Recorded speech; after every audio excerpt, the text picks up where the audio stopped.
with a Christmas Eve service is just to take the time to read the stories again, just to remember what we're celebrating. And so part of what we're going to do tonight is I'm going to read some of the Christmas story, and then we're going to sing a little bit and hear special. And I'm going to read part of the Christmas, another part of the Christmas story and sing a little bit, and then read the Christmas story. And so I'm going to start by reading from Luke.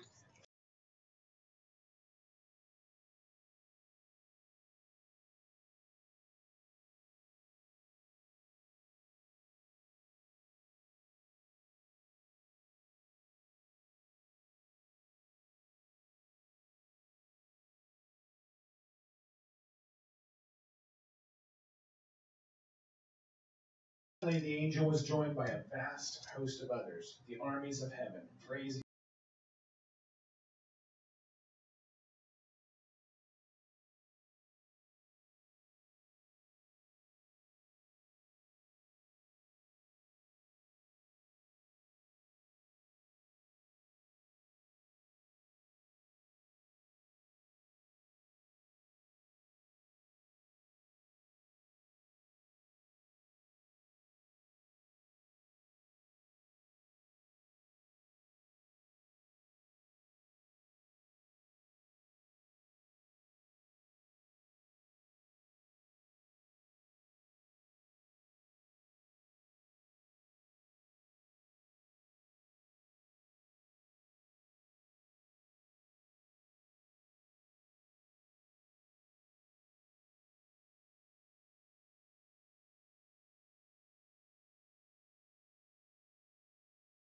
a lot about them often. The shepherds went back to their flocks, glorifying and praising God for all they had heard and seen. It was just as the angel had told them. Go ahead and stand. We're going to sing a little bit.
How silently the wondrous gift is given. So loud and wise to human hearts, the blessings of His will. No weary is coming, but in this world of sin, where meek souls will receive Him still, the Holy Child of Bethlehem.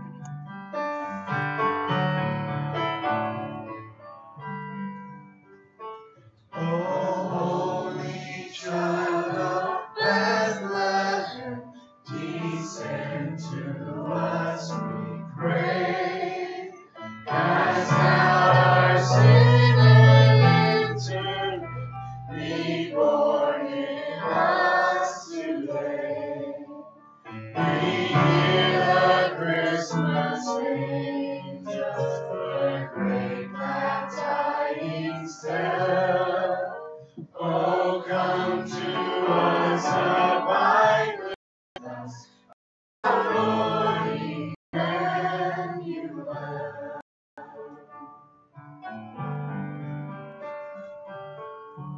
We can go ahead and be seated.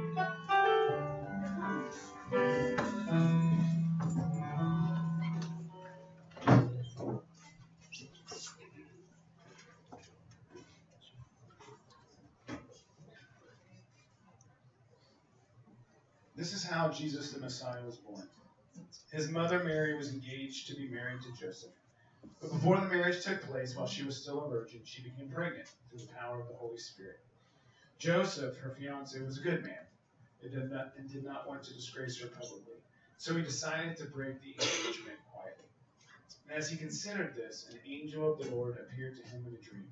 Joseph, son of David, the angel said, do not be afraid to take Mary as your wife, for the child within her was conceived by the Holy Spirit, and she will have a son, and you are to name him Jesus, for he will save his people from their sins.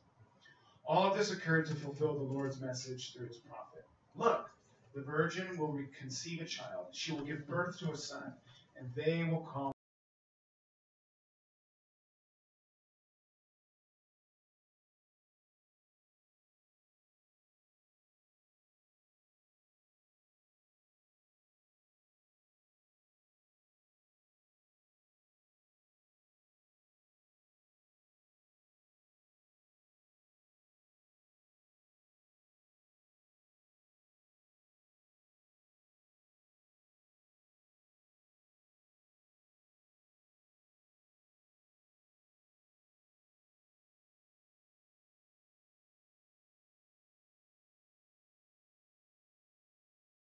See the peace on your face while you've been sleeping. We have wanted a piece of that hope, Emmanuel.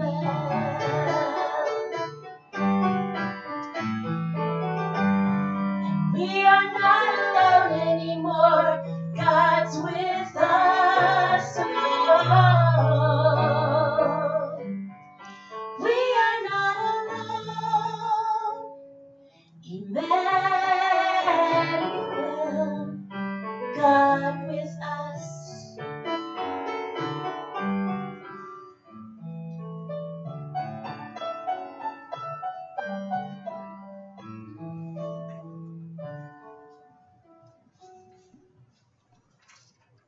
Go ahead and stand. We'll sing some more.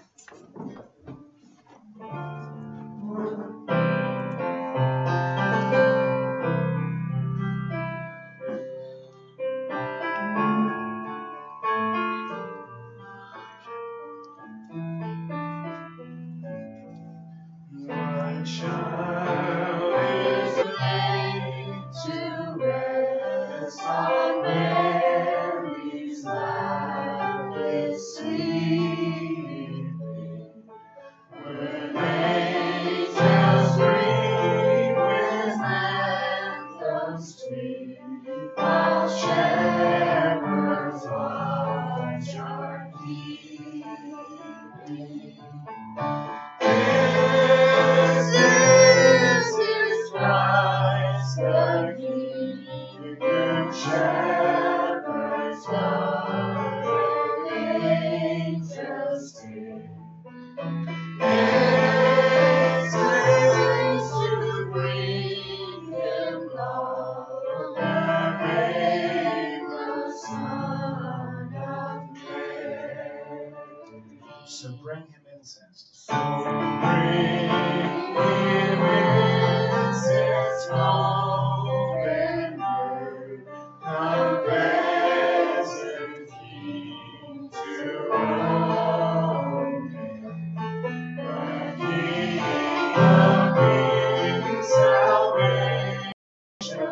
Where love departing from you. For Christ is born.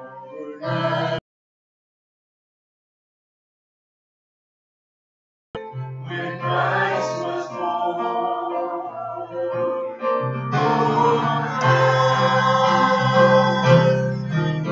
the holy night, oh, night divine. Truly, he taught us to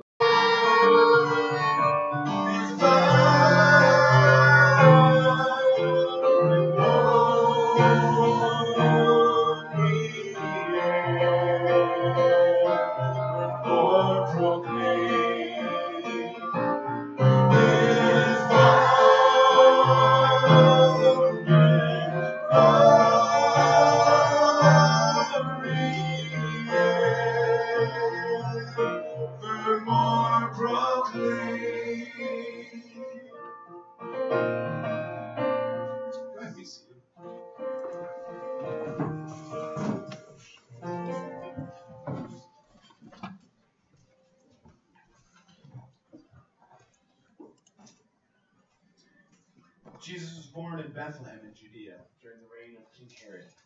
About that time, someone warned them in a dream to return to Herod.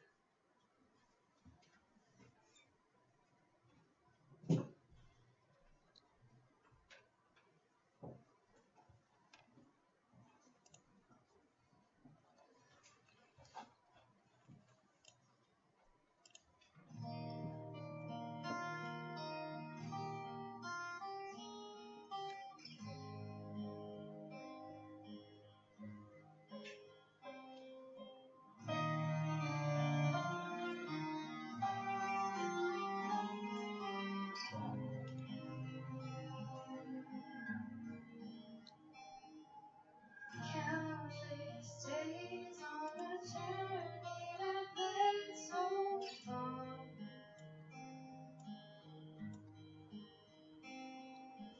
Endless nights they traveled to follow the star.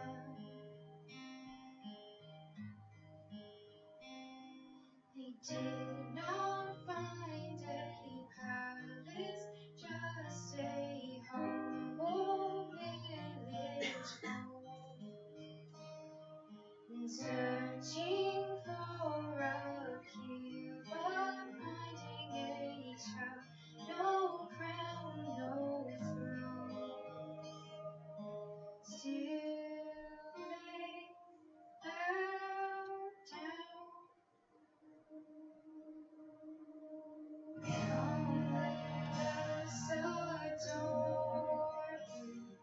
Oh, come, let us adore Him. Oh, come, let us adore Him.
Thank you, Carly.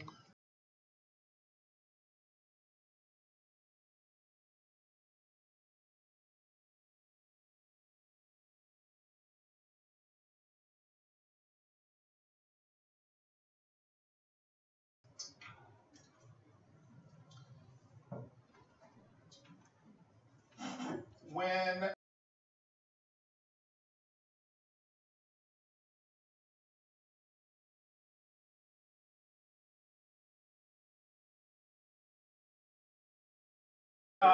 but he came out, I still remember the look on his face.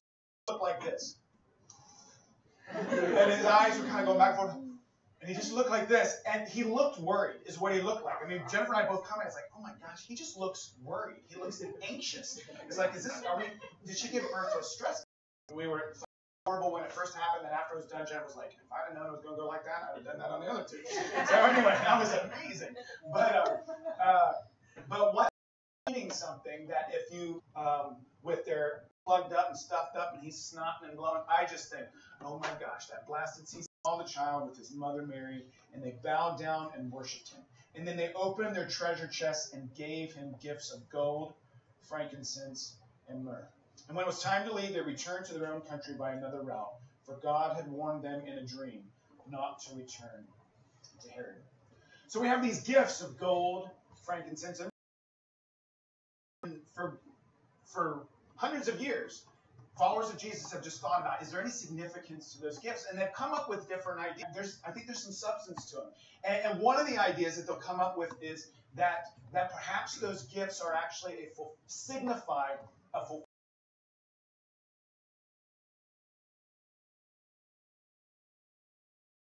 from Isaiah. And says this, Isaiah chapter the Lord rises and appears over you. All nations will come to your light. Look and see, for everyone is coming home. Your sons are coming from distant lands. Your little to you. They will bring you the wealth of many lands. Vast caravans of camels will converge on you. The camels of Midian and Ephah. The people of Sheba will bring gold and frankincense and will come worshiping the Lord. The flocks of Kedar will be given to you, and the rams of Naboth will be brought for all my altars. I will accept their offerings, and I will make my temple glorious. And what do I see flying like clouds to Israel, like doves to their nests? They are ships from the ends of the earth, from lands that trust in me, led by the great ships of Tarshish. They are bringing the people of Israel home from far away, carrying their silver and gold. And they will honor the Lord your God, the Holy One of Israel. And so one of the things, so after the fact, when followers of Jesus started reflecting on those gifts, one of the connections they made was this prophecy in Isaiah and this chapter in Isaiah is all about God restoring the world and restoring the earth to function as he intended to, that day when he would start to set things right. And some of the signs of that was kings from far away bringing gifts of gold and frankincense. And we mentioned this last week, but these three are wise men. They're not kings.